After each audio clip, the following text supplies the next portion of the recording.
إن الذين كذبوا بآياتنا واستكبروا عنها لا تفتح لهم أبواب السماء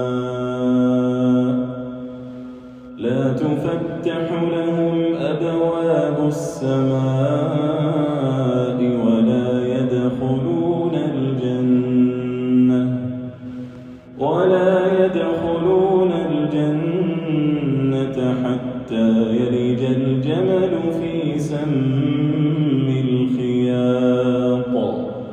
وكذلك نجزي المجرمين لهم من جهنم مهاد ومن فوقهم غواش وكذلك نجزي الظالمين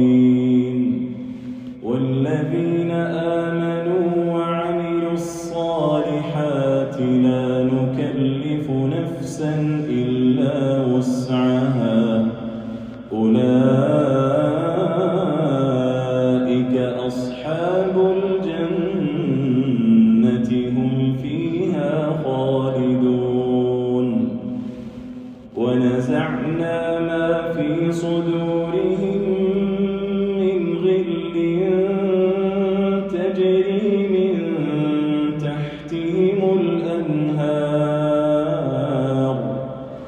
وقالوا الحمد لله الذي هدانا لهذا وما كنا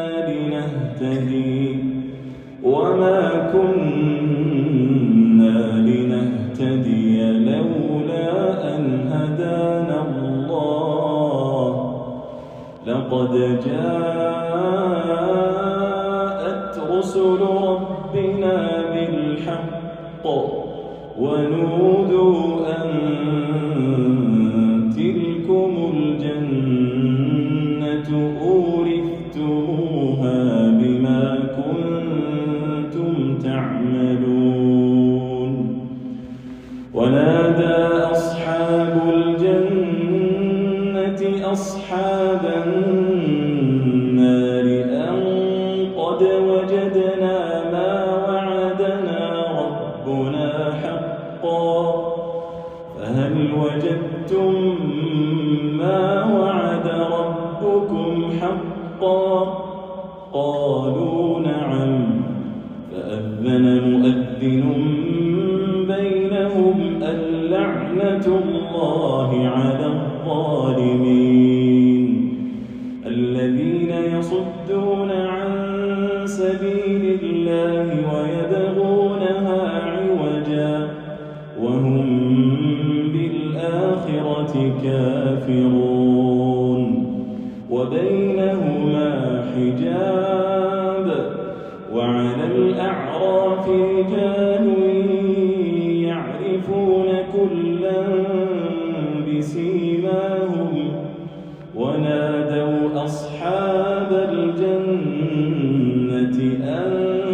سلام